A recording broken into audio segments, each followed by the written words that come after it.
name of God Almighty, the most gracious, the most merciful. On behalf of Dr. Jamal Sanad Al-Suwaidi, Director General of the ECSSR, I would like to welcome you at the ECSSR, the Emirates Center for Strategic Studies and Research, where we meet today to listen to the seminar entitled Cybersecurity and Cyberwar, What Everyone Needs to Know, held by Dr. Peter Singer. He's a strategist at the New America Foundation and founder of Neologit, a technology advisory firm. He is considered one of the world's leading experts on changes in the 21st century warfare. He has advised groups that range from the US military to the Call of Duty video game franchise. He has been named by Defense News as one of the 100 most influential people in defense issues, and mentioned by Foreign Policy magazine as a member of their top 100 global thinkers list of people whose ideas have most influenced the world in a given year. And he is the author of award-winning books, including Cybersecurity and Cyberwar and Ghost Fleet, a novel of the next world war. I call on Dr. Peter Singer to address his speech. You have the floor.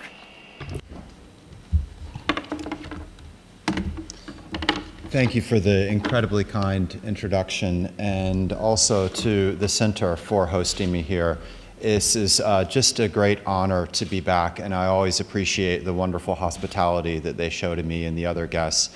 And it's also an honor, I have to add on a personal level, to be on a stage as an author in front of so many books. It shows the value that's placed on research and knowledge, and it's just it's very special to be on a stage like this.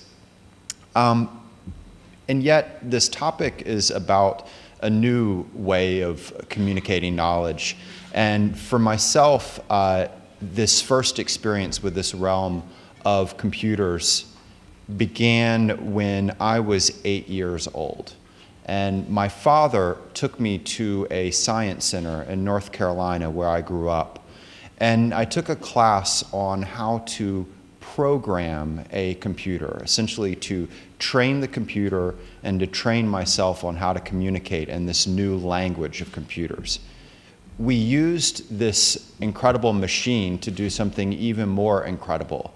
Basically, at the age of 8, I programmed it to make a design out of the letter M that came together and then made a smiley face that then printed out on one of those old spool printers where you used to tear the paper off the edges of it. This was the world of computers when I was growing up. Today, the centrality of computers to my life, but all our lives, it's almost impossible to comprehend. We live in a world where over 40 trillion emails are sent a year. The first computer website was made in 1991. Today, there's more than 30 trillion websites out there. Moreover, the internet is not just about sending or compiling information online. It's also beginning to shape the physical world through what's known as the Internet of Things, or the Internet of Everything. The best way to think about this is by the raw numbers. Essentially, over the next 5 years, Cisco estimates that more than 40 billion devices will come online. Everything from smart cars to smart refrigerators to smart thermostats. Google paid $3.2 billion for a thermostat company. It's not about the thermostat, it's about Google then linking into the power grid and controlling the systems in your home. To again, over the next 5 years, inventions that literally haven't been yet made, all of them coming online. But go back to that number there, 40 billion. That means there's more machines than us. It means the machines, whether they're the smart car, the refrigerator, the thing that hasn't yet been invented, they're having conversations without us. They're making decisions without us. That's the importance of the Internet of Things. But again, whatever domain you care about, whether it's communications, whether it's commerce, whether it's conflict. 98% of US military communications go over the internet today. Whatever realm you care about, we truly have become dependent on this globalized network of networks. We truly are entering as what the chairman of Google called the new digital age. But this incredibly important and yet truly short history, just my lifetime, I would argue has reached a defining point. Just as the ripple effects of the cyber world have gone out with all sorts of positive consequences, we're also now starting to see the risk side of this equation. There's numbers that can drive this home. For example, every single second, 9 new pieces of what's known as malware, malevolent software, computer software that's designed to cause harm. Every single second, we're discovering 9 new pieces of this kind of software. Or on the targets, 97% of Fortune 500 companies, the 500 biggest companies in the world, 97% of them admit that they've been hacked. The other 3% have been too, they're just not willing to admit it.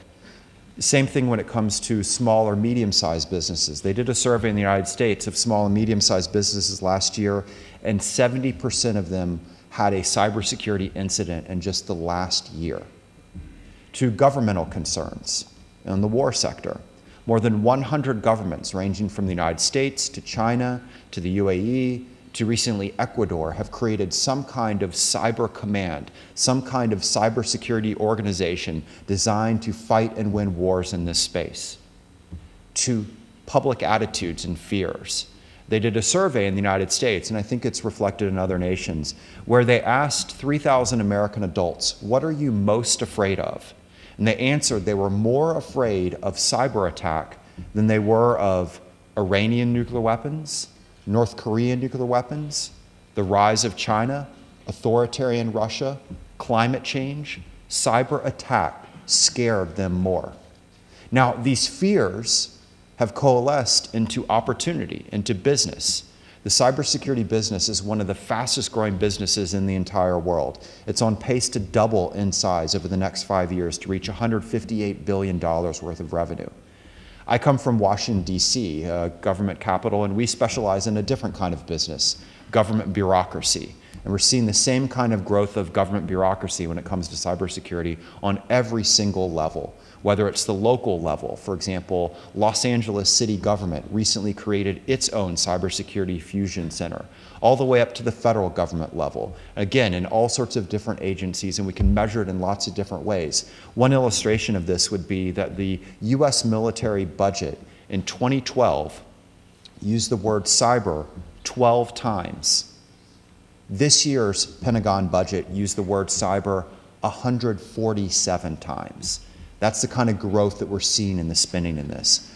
The bottom line is that for all the hope and promise of this so-called digital age, we're also experiencing, I would argue, not cyber security, but cyber insecurity. Now, speaking of insecurity, I can sense a little bit of insecurity among those of you in the audience, worried that I'm going to give an entire speech without visuals for you to look at. So I'll ask my friend over there at the computer desk to go ahead and start the program. Essentially what I'm going to show you while I'm speaking is a collection of how people have tried to depict visually cybersecurity. It's taken from government documents, think tank reports, private companies, and the like. And once it starts playing for us, essentially it will continue behind me. I'm not going to speak to it. And the reason for this is a couple of things. Go ahead and start if you can. The reason for this is a couple of things. One is it will show you the visual story of cyber insecurity. The second is, well, we're here in Abu Dhabi and you've created a wonderful collection of art that'll be at places like the New Guggenheim and the Louvre, and I think that I've created a good collection of art. It's just cybersecurity and cyber war art. Now again, I warn you, art is in the eye of the beholder. So some you may like, some you may not like, but this is the way that artists around the world have tried to depict cybersecurity. Another reason I'll show you this is for you to look at something when you get tired of looking at me. But finally, there's actually a real reason. Studies show that you will retain 60% more of what I'm saying if you're looking at something at the same time. It doesn't have to be linked to what the person is saying. It's just the weird, wonderful way our human brains are programmed. And that's a reminder here that while this seems like a discussion of technology, it always comes back to the humans. It always comes back to the way the people are wired. So I hope you enjoy the visuals. Now, to pull back on all this, as was mentioned, I wrote a book on cybersecurity and cyberwar. And I think the reason that I did so, now I'll pause here. This is, again, it's art. You have to decide whether you like it or not. This is how people think cyberwar may look like, with kittens and unicorns and the like. That's the artist's choice. Now, the point though, why write about this topic of cybersecurity and cyberwar? There's two quotes that I think illustrate where we stand right now. The first is from President Obama, who declared that cybersecurity risks pose, quote, the most serious economic and national security challenges of the 21st century. The second quote is from the former director of the CIA, who said, quote, rarely has something been so important and so talked about with less and less clarity and less apparent understanding, end quote. Now you can see this gap between the importance of the topic and the understanding of the topic in so many different ways, in so many different fields. And again, this can be illustrated with numbers. For example, they did a survey of business executives, and they found that 70% of them had made some kind of cybersecurity decision for their company, despite the fact that no major graduate program teaches cybersecurity as part of their normal management responsibilities. We see the same gap between responsibility and teaching in the schools we instruct our lawyers, our journalists, even our diplomats. For example, in the United States, our Foreign Service Institute that trains our diplomats, it teaches cybersecurity as part of an elective course on counterterrorism, a small module within it. And of course, cybersecurity is not something that just relates to terrorism. If you're a diplomat posted to Beijing, to Abu Dhabi, to Brazil, you might be wrestling with cybersecurity questions beyond just counterterrorism. The result is that cybersecurity is an issue that matters on so many different levels, and it may be unique in that way. It matters to you as an individual, the security of your bank account, the privacy of your family. It matters to you as an organizational leader, whether you lead a think tank, a military unit, or a business. Cybersecurity matters on the national level in terms of politics or even the geopolitical level. It matters on all of these different levels. It's very rare to find a topic that connects so many levels like that. And yet, it's been left as largely an issue for what I jokingly call the IT crowd, for the information technology specialists. The problem is that the technologists, the technical community, they understand the workings of the software and the hardware, but they don't deal well with the wetware, with the human side of things. They tend to look at the problem through a very particular lens, an engineering-focused lens, and often fail to appreciate the broader picture and dynamics that are going on. In turn, the people who specialize in the human side, be they social scientists, be they political leaders, be they business leaders, often don't deal well with the other part of it, with the hardware and the software. And the result are a number of dangers. Each of us, whatever role we play in life, as a leader of a nation, as a leader of a business or a think tank, as a leader of a family, we make decisions about cybersecurity that affect security in the real world, but we too often do so without the proper tools. Very basic terms and essential concepts that define not only what's possible, but also what's proper, issues of right and wrong.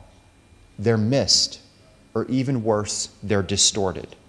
Cybersecurity is a strange topic where past myth, current reality, and future hype all weave together. Some threats are overblown and overreacted to, and other very real threats are ignored. Now, let me give you a little bit more detail of what I mean by this, of these challenges that we have in this place. One is how we frame the very threats themselves. Take the idea of a cyber attack. the lead US general for our US military cyber command, who is also the head of our national security agency, which is a very interesting phenomena to have an intelligence agency and a military organization that are very different yet led by the same individual. But that's what we do in this space because it's new. But the point is, he testified to our Congress, quote, "Every day, America's armed forces face millions of cyber attacks." That very same quote about daily millions of attacks is interestingly was said by the head of the Chinese military, except he was saying that it was millions of daily attacks coming from America against China. That very same depiction of millions of daily attacks was also said by the head of our Office of Personnel Management, which was the government agency in the United States that was recently breached and lost the data on 21 million Americans. The point is that everyone feels like they have millions of attacks coming at them. The problem, though, is to get these numbers of millions of attacks coming at you, we're combining all sorts of like and unlike things simply because they involve computers. Let me give an illustration here. When we're talking about the what of cyber attacks, we're bundling together all sorts of things because they involve the same technology. Now imagine we were thinking about a different kind of technology, a different kind of threat. We're worried about the threats to, say, the center. And we said we're doing a threat analysis, which a strategic studies program would do. We say we're worried about the threats to this center. We said, my goodness, outside in the streets, there are some pranksters with firecrackers. Or we're worried about outside in the streets, protesters with smoke bombs. Or we're worried about outside in the street, a robber with a rifle. Or we're worried about outside in the street, a terrorist with a roadside bomb. Outside in the street, we're worried about a spy trying to sneak their way in, James Bond with his Walter PPK pistol. We're worried outside in the street, an Iranian tank driving down the street.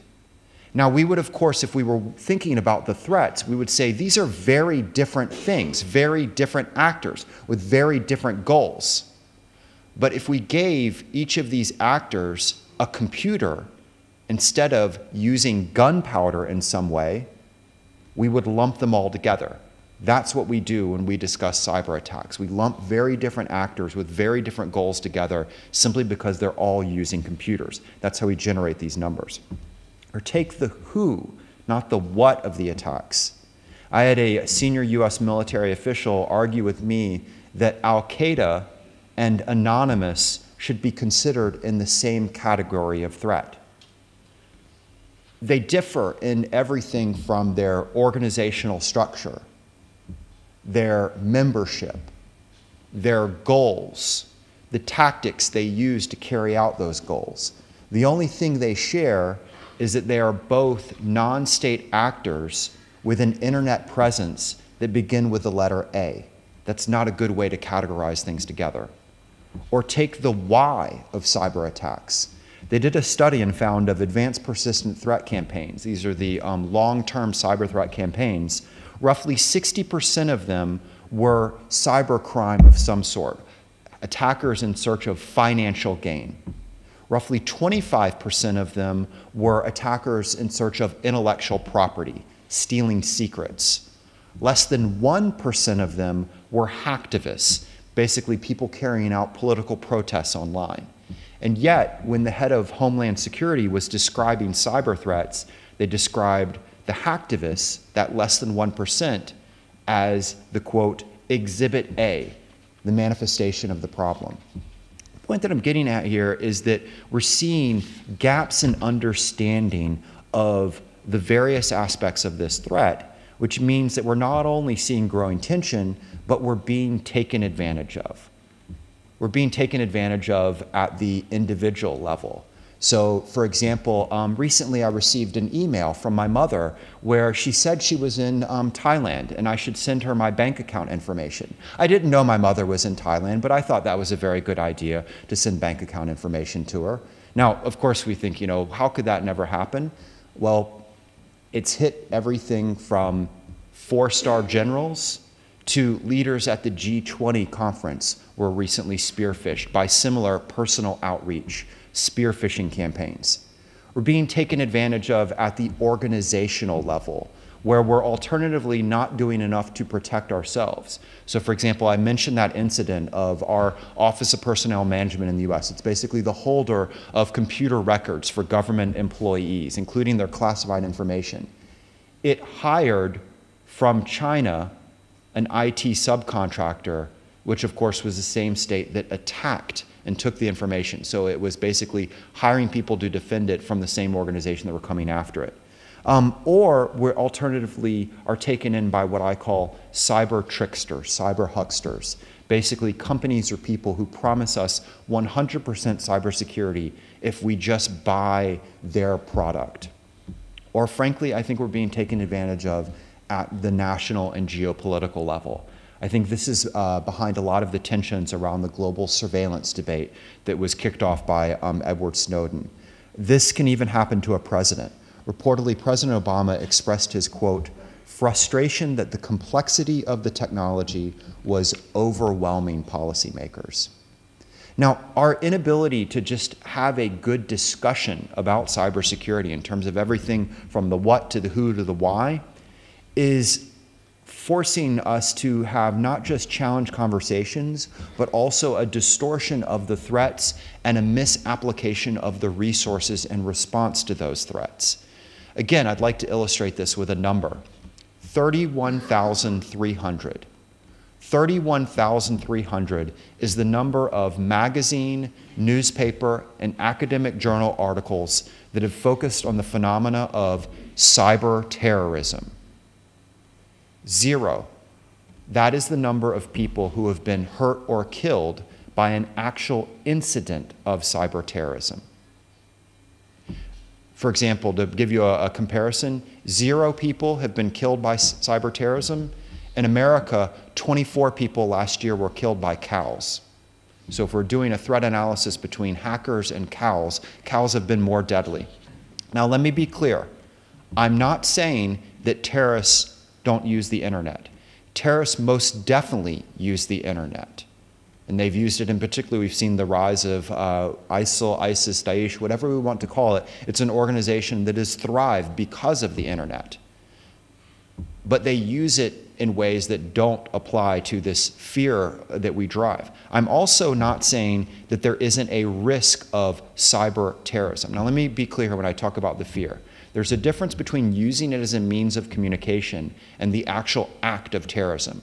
So to use a non-cyber parallel, if 2 terrorists send a letter to each other, we would not call that postal terrorism. If a terrorist sends a letter bomb, we would call that postal terrorism. It's the same idea, using it to communicate, to recruit, to gather information, versus using it to carry out an act that actually leads to violence, that leaves people hurt or killed. Now again, we haven't seen terrorist groups do that so far. It doesn't mean, though, there isn't a risk of that in the future. In fact, in the region we're in right now, we've seen evidence of potential future threats. Stuxnet. Stuxnet was a digital weapon, the first of its kind, where it was computer software, not a thing, that was able to cause physical damage to Iranian nuclear research. It pointed the way to the dangers that lie ahead. But again, the point is to distinguish between what's happened and what lies ahead, but also, and what many of the center's publications have wrestled with, is when you think about strategy, whether it is national strategy, whether it is your organizational strategy, or it's your personal strategy. Strategy is about identifying priorities and making choices. So we need to wrestle with what gets the most news, fears of cyber terrorism, cyber 9/11. That phrase, cyber 9/11, has been used over 500,000 times, again, even though it hasn't actually happened. So let's balance those fears versus the other cyber threats that are real and have happened and arguably may be of greater consequence. So for example, right now, we are collectively the victim of the largest theft in all of human history.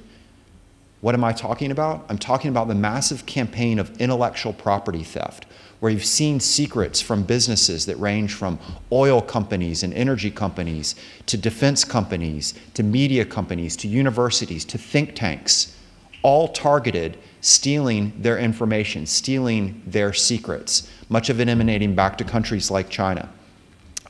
This has enormous, not just economic security consequences, but also national security consequences. As an illustration, the United States and many of its allies right now are embarking on building a new jet fighter. It's called the Joint Strike Fighter, the F-35.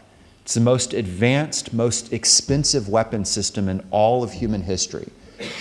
We're spending over $1 trillion on it. And yet, that program has been hacked on at least 3 separate occasions. Its design taken, and we were already seeing mimics of it being built. One would be called the J-31 in China. So it's a $1 trillion product that was designed to be 10 to 20 years ahead of its competitors that won't have that happen. We've seen the same phenomena happen in, for example, energy firm bidding, where companies would come together and one side would know what the other was going to bid because they'd already stolen their secrets. This has enormous consequences. But the problem, again, is to connect the risks and the threats to how we weigh them. And that then shapes what we're willing to do to prevent these threats from happening. So again, the numbers can illustrate the disconnect here. They did a survey of 500 business leaders, and they asked them, how do you think about the cost of a cyber attack? And they answered that basically, when they weighed the cost of a cyber attack, it was 2 things that mattered to them: how long they were offline and how much they had to pay specialists to come in and clean up the mess. That makes sense. But in that survey, only 39% of them said they thought about the cost of a cyber attack on their brand and reputation, even though now we're finding that 72% of the public will view an organization poorly if it gets hacked. So there's a disconnect there. Or, to go back to that example of IP, only 25% of the executives said when they weighed the cost of the attack, they worried about the loss of intellectual property, the costs of losing the secrets, not just cleaning up the mess. So with all these different issues and threats that are out there that range from cybercrime to, most recently, Operation Cleaver, which was the Iranian-linked hacking effort, what can we do about this?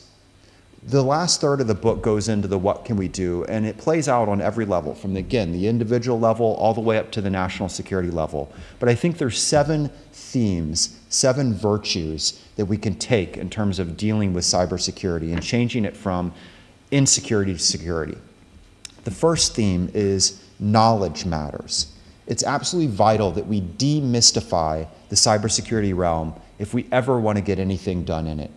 I remember speaking with a White House official, and he described in his words that cybersecurity was a, quote, domain for the nerds. The internet used to be a domain only for the nerds. Now we all depend on it. The security of the internet is also not just for the nerds anymore. It's not just for the engineers. It is for all of us, again, whether you are a business, political leader, military leader, or just the leader of a family. Second, that points to the theme of how people matter. Cybersecurity is a wicked problem area with all sorts of complexities and trade-offs. And the reason, again, is not because of the technology, it's because of the people. We come with all sorts of trade-offs, all sorts of complexities, particularly when we're organized into groups like bureaucracies. So if you want to understand both the cyber threat coming at you and the responses you need to make, don't just focus on what software there is or what malware there is. Focus on that important space between the chair and the keyboard, the people. Now, this people problem is not just about how we frame the issue, it's even becoming a human capital concern. Let me give you an illustration of this. In the United States, we have our Department of Homeland Security, which is ostensibly in charge of dealing with cybersecurity. In the year 2008, it had 40 people working full-time on cybersecurity. Since 2008, it's multiplied that number by 60. That is, it didn't add 60, it multiplied it by 60. And of course, it's still not enough. It's still growing.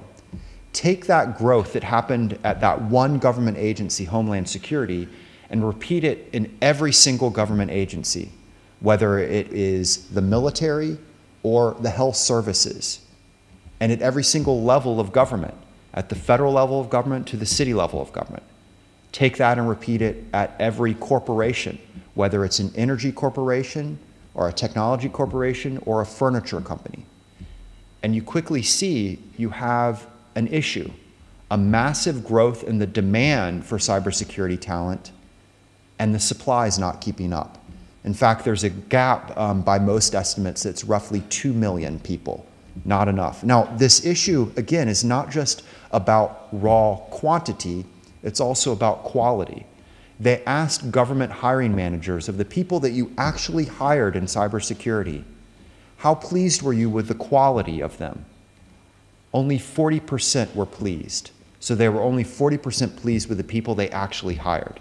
Now, this issue, again, is not just about the IT department, not just about the technology specialists, because whatever realm you work in, whether it's human resources to operations to international relations to the military, you'll be dealing with cybersecurity questions. I remember speaking recently with our chairman of the Joint Chiefs, the top US military leader in the US, and he talked about how an amazing percentage of his time was spent now on cybersecurity issues, even though it was not something that he'd been trained on. So the point is, everyone will be dealing with this. Now, this is a good news, bad news story with this gap between supply and demand.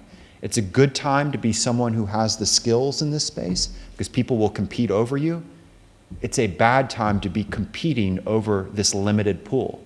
That then points to how we need to connect our security needs to our education needs, developing more programs that range from training to mentorship programs to draw in more and more individuals into this field and create a pipeline to fill that gap.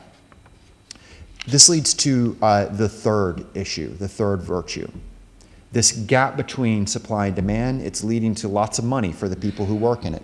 Money is an incentive, and the lesson here is incentives matter. If you want to understand why something is or isn't happening in cybersecurity, focus not just on the technology, focus on the incentives, the costs, the rewards, the organizational culture. That's what drives this space. There is a reason why, for example, banks are so much better at their cybersecurity than, say, retail companies are or healthcare. It's because their incentives align. As an aside, healthcare organizations are actually the worst in the world at cybersecurity. I remember speaking with one specialist, and he said, if our banks regarded cybersecurity the way the healthcare sector does, I would stuff all my money in a mattress. Now, these incentives also point to the role that government should be playing in this space. Sometimes government needs to be a trusted information provider of cybersecurity. Other times, it has to change the incentives of organizations to get good at cybersecurity. Let me give an illustration. In this room right now, much like any other room, there is over that door right there a sign that is in green that says exit. The center put in that sign not just because they worried about us, but because they were required to do so for our security. We don't have similar parallels in cybersecurity designed to raise the level for all organizations. And again, this is not just in the UAE, it's in the United States as well. But there's also other ways to change the incentives. In our book, we talk about the idea that exercise is good for you. And by this, we mean not just physical exercise, but the idea of red teaming, of challenging your own organization, your own networks before the bad guy does.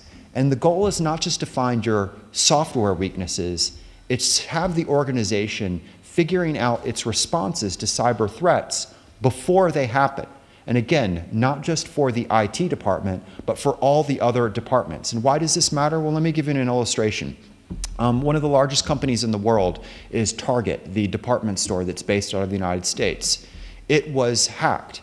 Now, the difference between the cost for Target being in millions of US dollars versus ultimately it cost them over $1 billion US dollars was not how their computer department, their IT department handled the situation. It was actually how their public affairs and legal department and board of advisors handled the situation. That's the challenge here, is again, not just framing it through these lenses. Now, these types of red teaming is also about finding the vulnerabilities in your organization, not just the technical vulnerabilities, but the human vulnerabilities. So a number of organizations do what's called phishing themselves. They basically try and trick their own people into doing things that are bad practice in cybersecurity. For example, they'll send an email around trying to trick them into clicking a link that they shouldn't. It's a very effective tool. But go back to the point about incentives. They handle it differently. One type of organization, they send the email, and if you click the link you shouldn't, it goes to a sign that says, shouldn't have done this. A second type of organization, if you click that link that you shouldn't have, it takes you to an automatic sign up for cybersecurity training. Say, you've just proven you are a threat to our own organization, you need to be trained. A third tier of organization, if you click the link 2 times after you've gone through training once, you're automatically fired because the organization has figured out you are a threat because of the way you operate. Now, the interesting question is, which organization do you think has the best cybersecurity? The one that has the harshest results for those that take bad action? Which one is hardest to implement because senior leaders are 3 times more likely to be the ones that click the links than people that are junior, and so senior leaders are less likely to set up automatic punishments for themselves. Now, this points to a fourth theme: mentality matters. We have to stop thinking about cybersecurity as a matter of defense, keep the bad guy out, or deterrence, I will scare the bad guy away, but instead make a mentality shift to what's known as resilience. Resilience is about accepting the idea that as long as we use the internet, there will be threats. And in fact, those threats will get in. In fact, those threats may already be on the inside. About 1/3 of attacks emanate with an insider, a current employee, a current member. We in the United States have experienced that, where some of our worst cybersecurity incidents were ones like the Snowden or Manning affair, people already on the inside. And so the point is that you have to accept that there are threats out there, and you won't be able to stop them all. You won't be able to scare them all away. Instead, resilience is about, how do I power through the threats? How do I get back up quickly when I've been knocked down? I'll give a physical parallel to illustrate that. Right now on my finger, there are tens of millions of attackers. Remember how we talked about tens of millions of hackers? There's tens of millions of attackers coming right at my finger. They're microbes. I have an incredible layer of defense against them, skin, keeping them out. But it's not enough. In fact, my body and your body has 10 times as many foreign organisms, foreign cells in it as you do human cells. But your body is incredibly resilient. It's figured out all sorts of different mechanisms to keep that from danger. Some of it steers them into areas where they can't do harm. Your stomach, for example, is a place where there's many of these foreign attackers gathered. It has internal monitoring systems to let you know when something abnormal is happening. That's like, for example, why you get a fever. It's your body's way of signaling that the attackers are making headway. It has a way of protecting what's more important versus what's less important. That's why you have a rib cage, to protect your most vital organs. It has measures that if you are breached, if you are cut, to seal that, to isolate it, to go after it. Your body has a system not merely of defense, but of resilience. We need that same kind of phenomena when we think about our approaches here. There's also a psychological side to resilience. Think about the way we talk about cyber threats, cyber 9/11, versus the British attitude towards terrorism. Keep calm and carry on. Which one incentivizes attackers to come after you? That you will overreact, or that you will keep calm and carry on? This leads to the fifth theme: communications matter. We've used the internet to share information on just about everything except the security of the internet. Businesses don't like to talk to other businesses about cybersecurity. In fact, a survey found that 46% of executives say their company doesn't share well with other like companies in cybersecurity, even when they have mutual threats. Businesses don't like to share information with government, and government doesn't like to share information with businesses. And government agencies don't like to share information with other government agencies in other nations. And so the problem is that none of us is getting smarter. The victim is getting smarter after the attack, but the broader ecosystem is not getting smarter because we're not sharing information well. And again, this issue of communication is not just about between organizations, it's within organizations. A separate study found that 1/3 of senior leaders had never spoken with their cybersecurity team, despite the importance of the topic. Another third had spoken with them, but they only did so on an annual basis. They only talked to them once a year. This leads to the sixth theme: history matters. We can learn from history, and not just internet history, but from other spaces. So if we're thinking about how we dealt with global crime and global piracy in the past, we went after areas of communication. We didn't just go after the individual actors, we went after the marketplaces. That's why we don't see the global level of piracy, for example, that we saw back in the 17 and 1800s. You don't have official harbors open to it the way there used to be. Similarly, when we look at public health, it wasn't just the role of individual doctors, it was the creation of public health institutions like the World Health Organization, or in the United States, the Center for Disease Control, that served as trusted information providers that proved crucial in stopping the spread of global disease.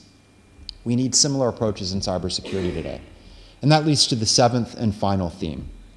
A famous American founding father, Benjamin Franklin, had a saying that an ounce of prevention is worth a pound of cure.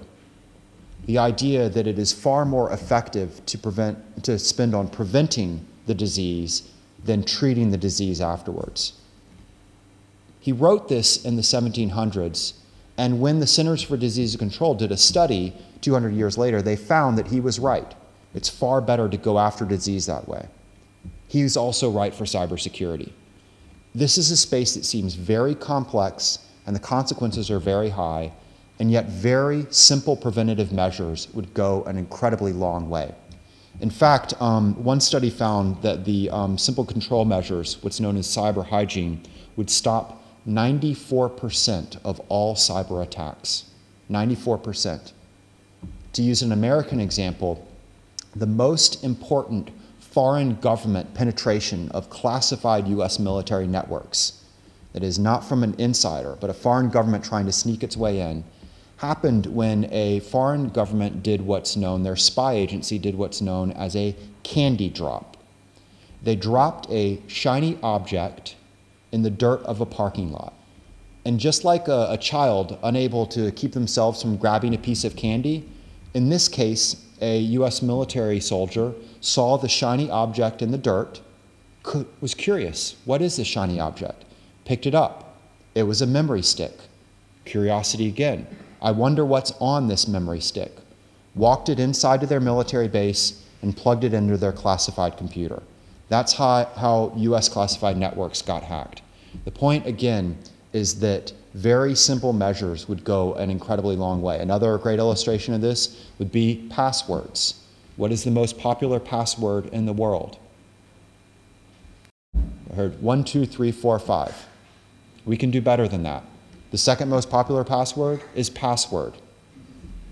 This is not a great space to be in. Now, the point of cyber hygiene, and I think this is good to end on, is that it's not just about these very basic measures. It's also about an ethic of responsibility. I have 2 little boys, 2 sons, and I teach them hygiene.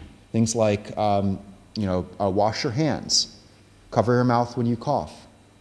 But go back and think about those. Wash your hands, that protects you. But cover your mouth when you cough. That in no way, shape, or form protects you. It's all about you taking responsibility for protecting everyone else you come into contact with.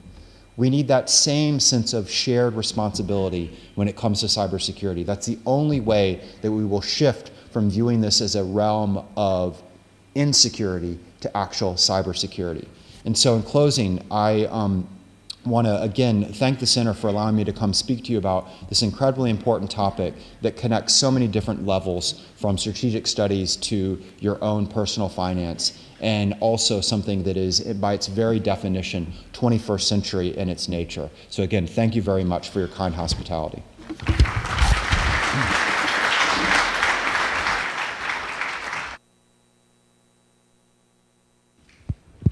شكرا للدكتور بيتر سينجر على هذه المحاضرة القيمة التي تناول. Thank you, Dr. Singer. You have spoken about the importance of cybersecurity in our lives. Thank you very much. We open the floor for Q&A. Those who want to ask a question, kindly stand, introduce yourself, and be concise, so that we pave the opportunity for other attendees to participate. Thank you.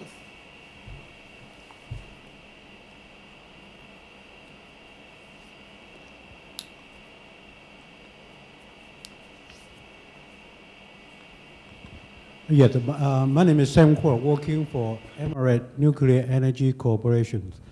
I have 3 questions. The first one is can you elaborate a little bit more specific realm of vulnerability of the power grid and control the nuclear power plant? The second question is currently there's 104 nuclear power plant USA. Do you know any hacking happening in those power plants? And do you aware any of the worst consequences as a result of hacking?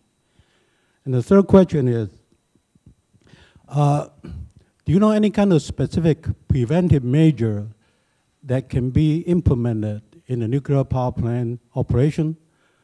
And is there any kind of a future research or technology advancement, both hardware and software, to have a hack-free of the nuclear power plant operation? Thank you. Thank you. It's a great question, and it's something on many people's concern. This scenario of the power grid being hacked is something that's been covered in everything from government documents to a number of entertainment world. It's very much a trope of Hollywood. I can think of about 5 different movies that have had that scenario. Now, again, we need to put it into context. So the fear of the power grid going down, it may be, it was a plot of Die Hard movies with Bruce Willis, and it's something that government leaders that range from presidents to generals have all cited, and yet hackers have taken down power grids 0 times. In fact, in the United States, squirrels, the small rodent, have taken down hundreds of power grids. So if we're doing a threat measure, squirrels have been proven to be more dangerous than hackers. Now, sometimes people say, oh, but it's not just the threat of the power grid. They could take down global financial trading. Squirrels have shut down trading on Wall Street on 3 separate occasions. Hackers have done it 0 times. Now, my point is, again, not that squirrels are the true greater danger out there. It's that we need to put our worries, our concerns into context. And there is a real threat of getting into power grids, and even more so if you're worried about nuclear power systems. And then we need to put that in the context of what would happen if they were knocked offline. So essentially the way that you would, it would depend on everything from how much of the power grid is knocked offline to what's the prevailing weather, and that would shape the death toll. So either if it was incredibly hot or incredibly cold, the consequences would be worse. That's different when you move into things like a nuclear power scenario and/or a nuclear weapon. And again, I mention this because I've seen government leaders in the United States, at least, describe that these threats are like, for example, our former national security advisor described them as, quote, like WMD, like a weapon of mass destruction. No, a nuclear bomb going off has very different consequences than the power grid going down. But so there's real risks, but we need to put them into consequence. Now, there haven't yet been, obviously enough, any hacking incidents that have actually taken down these systems, whether it's the overall power grid or nuclear plants in particular. That doesn't mean that they haven't been constantly attacked, and attacked for very different reasons. There's some people who are doing it simply to try and see if they can get on the inside. There's other people that are doing it to try and steal secrets. There's other people that don't have the skills that would like to take them down but can't.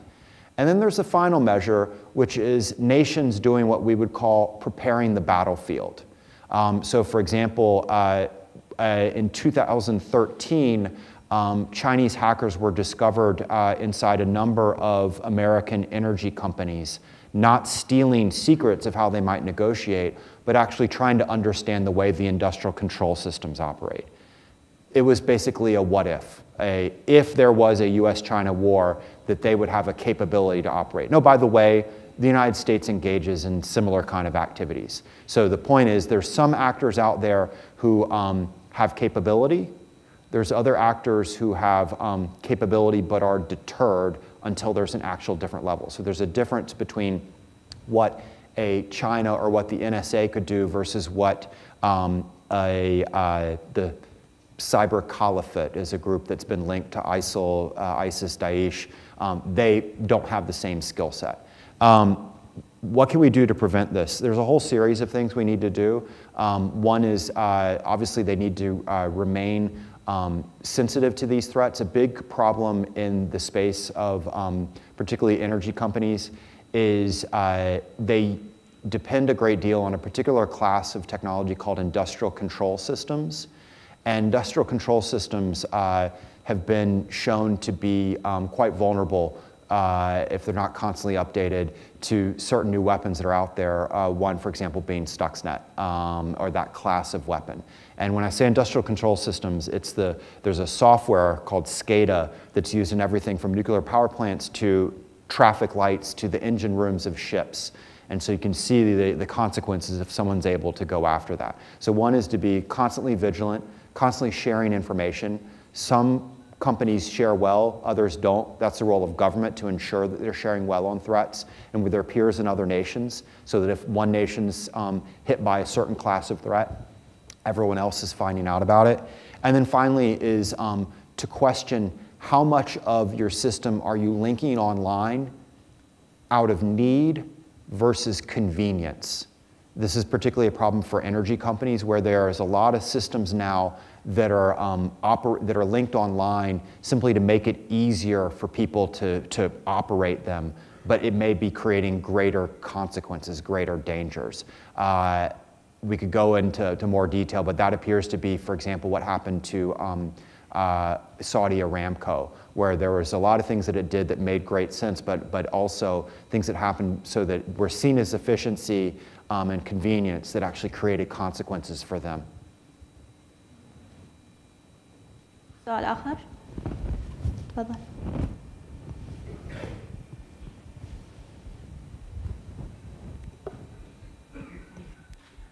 Thank you very much. In the age of oversharing and لو سمحت تعرف عن نفسك بس. شهاب الفهيم. Just a question about social media and the culture of oversharing, and it just brought me back to the idea of you telling your kids to cover their mouth before when they cough. So now it seems that everyone is just very open, and this is creating threats everywhere because of this culture of oversharing. So where does social media and the usage of it fall into cybersecurity?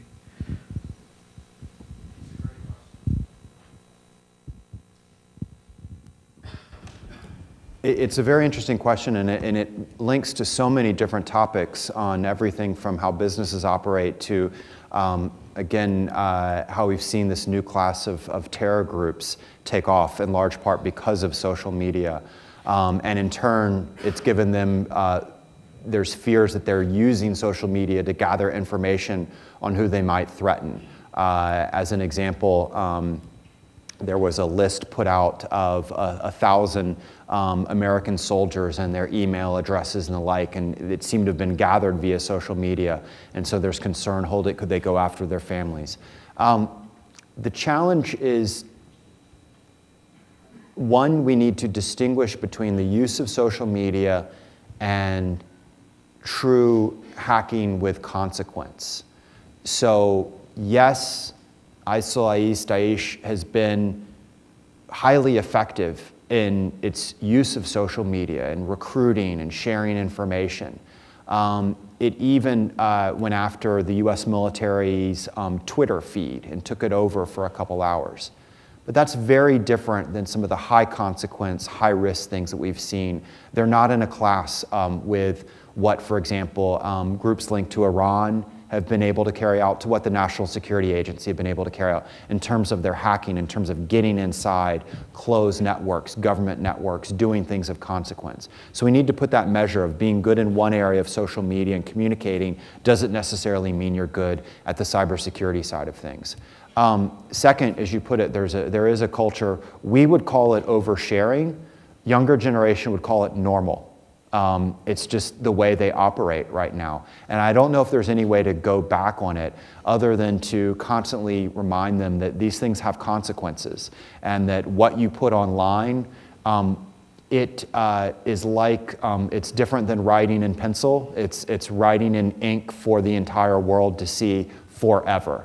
And things that you don't think will have consequence for you right now, 10, 15 years from now will, whether it's embarrassing things that you said or did as a youth. And I mean, this is going to be, we're going to see some very interesting things where 20 years from now, we will know everything that our national leaders did and said as teenagers. Think about that for a minute. All the embarrassing things they did or said, we'll know that about them because it'll be able to be mined and potentially used in positive and negative ways. If you've watched the news right now, though, it's not just a problem with young generation. The big hack the great thing about cybersecurity is there is always a new story. This one is, there is a site called Ashley Madison that is basically a site for people who wanted to cheat on their spouses would go to gather. It was hacked. Now, this is going to be very, and the information is all now online. It's going to be very embarrassing for a lot of individuals, but it actually has scary consequences because among the set of it, it was just revealed today, 10,000 US military soldiers were using this site. The reason we know that is because the email addresses ended in .mil, which is the US military one. So now you have 10,000 soldiers that, one, they're going to have some problems with their wives when they get home, but two, when you combine that with the Chinese government hack of the Office of Personnel Management, you can now match things where you'll be able to know lots of information, including embarrassing information, and the realm of espionage and spying, that's how you affect people. That's how you make them do things they wouldn't otherwise. So the point is, it's not just the youth, it's also people today. All of us need to be sensitive to this. And again, it's not just what you intentionally are sharing on social media, it can also be unintentional things. Last point though, this can be very good in other ways. It can be very useful. So on one hand, we've seen terror groups use this information, use social media to share horrible videos of them doing horrible things, beheading people. But in turn, we've been able to look at those photos and figure out where their hideout is by the background. Or you're on social media, if I find you, then I can find the network of people that you're connected to. So some people want to knock these groups offline. Other people on the intelligence community side say, no, I want to be able to find them and find out who they're communicating with, and I can do this in an entire new way. It also finally points to a new realm of research, how people write books. For my book Ghost Fleet, one of the things that it covers is the next generation of weaponry, American weaponry, but also weaponry from nations like China. China doesn't willingly share things like what its next aircraft carrier will look like. But we were able to figure that out by what are called selfie photos, where Chinese citizens would take photos of themselves in a harbor, and in the background was the ship under construction. And then you could take the picture of the ship and marry it up to Google Earth and figure out the size of the ship, the size of the elevators in the ship, that then allows you to know what size airplane will be on the ship or not. All of it I can gather myself, which is something the CIA couldn't do 20 years ago. So again, it can be, we can view it as a danger, we can also view it as a tool for everything from researchers to militaries. سؤال آخر؟ The back one.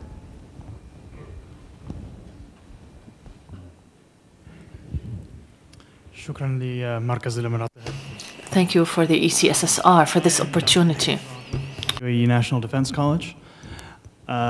Peter, just one question.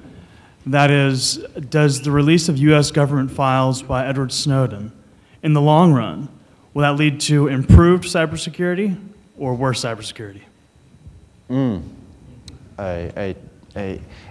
You called him by name. I was recently at the NSA, and we referred to him there as he that shalt not be named for the Harry Potter fans in the room. The consequences of Edward Snowden and the massive amount of documents that he revealed are enormous, and they're still reverberating, and you can measure them in lots of different ways. And in large part is because of the sheer scale of the files, well over 1.2 million, maybe more files. And they covered all sorts of different activities. And I classify the activities into three categories. There were activities that, frankly, were strategic, that made sense. He revealed that American spy agencies spy on American perceived enemies, that they went after terrorists, they went after other militaries. Surprise, not controversial, shouldn't be controversial. Second thing he revealed, though, were activities that we could call questionable, debatable. And this is where a large part of the mass surveillance debate is, where in pursuit of a small number, information on a small number of individuals, suspected terrorists, they monitored, gathered, however you want to describe it, information on literally tens of millions or arguably the world. And in so doing, raised questions of, for example, in the United States, it relates to constitutional questions and the like. So essentially, this is the questionable part of the debate. The third category I'm on record as calling unstrategic or stupid. These are activities where they targeted close American allies, where we may have gained certain amounts of information, but the risk of the activity was not worth it. So whatever you gained by going after Angela Merkel was not worth the broader consequences. Or to American business, they estimate that American technology companies have lost at least $40 billion worth of revenue because of these disclosures. So long-winded way of going through the consequences of this. On the cybersecurity side, I think the challenge of it you can measure in a couple of ways. It's made people more sensitive to cybersecurity. On the other hand, it disclosed a number of very useful activities by the NSA in going after perpetrators in this space. Now they've figured out workarounds. But I think my concern is really the third part, is the consequence that it's had on the global debate over the future of the internet, where a number of nations have used the excuse of the Snowden disclosures to chill internet freedom They've undertaken activities that have nothing to do with those disclosures, but they've basically said, see, this can't be trusted. And you can see this in everything from China's Great Internet Firewall to Russia has a blacklist of websites that people can't go to. And they use counterterrorism legislation. To give you an example, Google was on them as a terrorist website. It's not.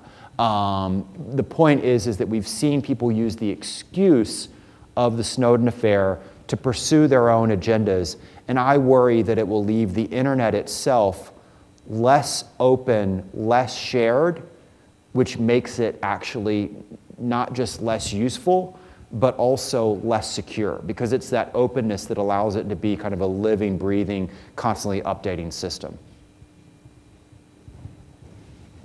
آخر سؤال.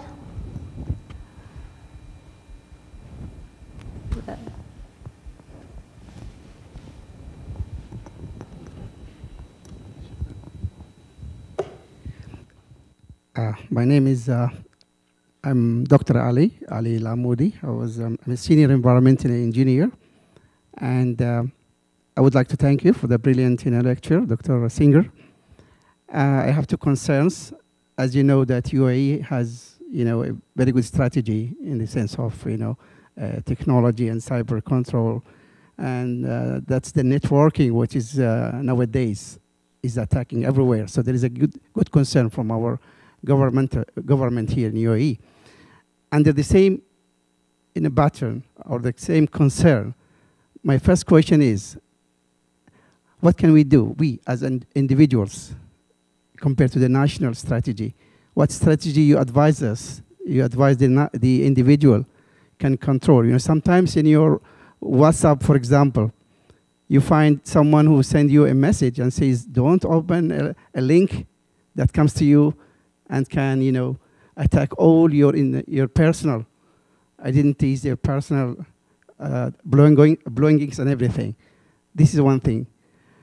The second question, do you think, Dr. Singer, that the time came where the terrorists will give up the strategy of exploring a military base or a military or security area and convert to the cyber attack or the cyber crime strategy?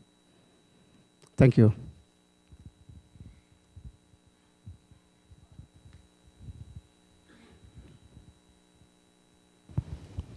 So the challenge, in many ways, I go back to some of the measures that UAE should be thinking as a nation also apply all the way down to the individual.